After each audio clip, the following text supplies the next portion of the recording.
In the election of 1844, James K. Polk defeated Kentuckian Henry Clay for the office of president. One of his campaign promises was that he would only serve one term. So this meant the field for the election of 1848 would be wide open. So that year was a wild one in national politics. The main parties were the Democrats and their opposition, the Whigs.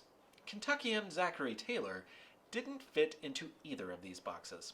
He considered himself an independent and tried hard to stay out of politics in general. But both parties realized the military leader would most likely be the winner of a contest, so they tried to woo him, both. Obviously, the fact that he identified with neither the Whigs nor the Democrats made some people in both parties upset. If he couldn't commit to either, what was he? Now, he prided himself in never having voted for a president, but when he stated that if he had voted in 1844, he would have voted for the Whig Henry Clay, well, that tipped the scales. He would be a Whig. Originally, he was against the idea altogether, but after some time and some gentle nudging from others, he got used to the idea of being a presidential nominee. That doesn't mean he didn't give the Whigs some sleepless nights. After he was officially nominated at the party convention in Philadelphia, a letter was sent to him in Louisiana, where he lived. The letter was the notification of his nomination. Someone who sent a letter like this would most certainly expect a response. But no response came. For weeks, it was just crickets. The Whigs began wondering if they'd made a mistake for thinking he'd make a good Whig candidate after all. Turns out, the problem wasn't cold feet or a change of heart, but because Zachary Taylor was a cheapskate. He'd recently told the postmaster that he'd no longer accept any mail that was sent with postage due. You see, at this time, it was possible to send mail without paying postage. This required the person receiving the mail to pay when they got it. Knowing Zachary Taylor wasn't going to pay, the postmaster just left it in the dead mail pile. When Taylor finally figured it out, he sheepishly went and paid for it, and then sent an embarrassed letter to the nominating committee, and all was well again.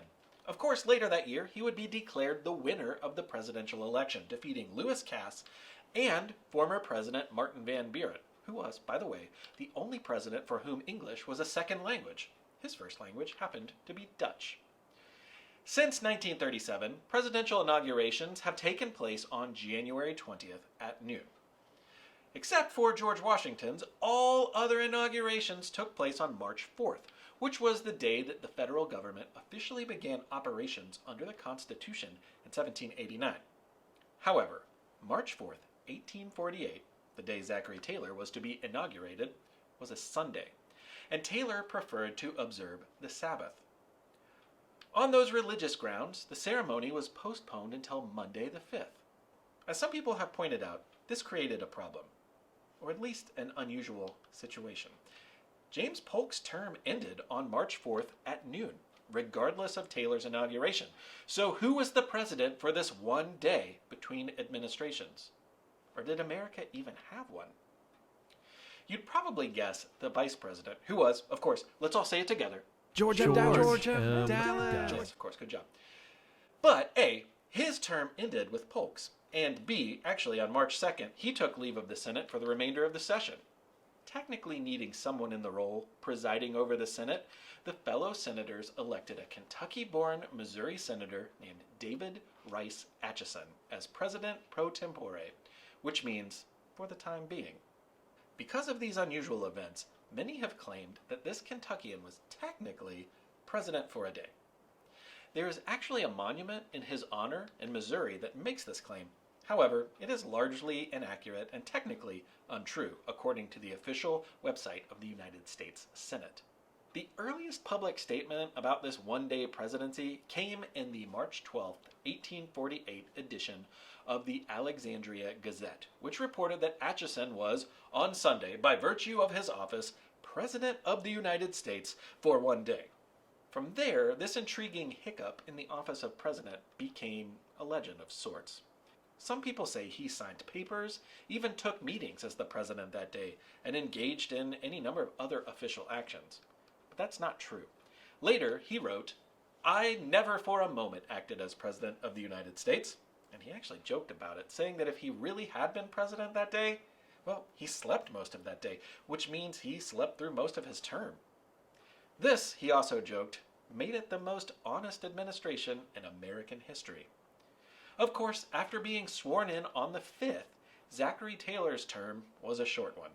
He died on July 9th, 1850, and his last public appearance, while living, was for the 4th of July celebration at the then under construction Washington Monument. His last public appearance in death came many years later, when his body was exhumed from his Louisville grave in 1991. The body was tested for poison, as there was a strong belief that he had not died from an illness or natural causes, but by assassination.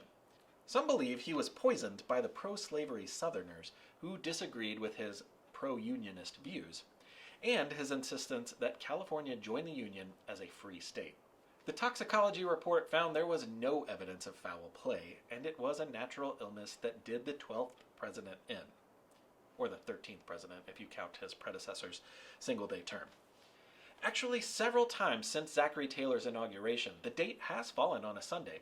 In those cases, to avoid a similar who's actually the president type of situation, the president-to-be was sworn in with a quick private ceremony, and then a technically redundant public ceremony was held the next day.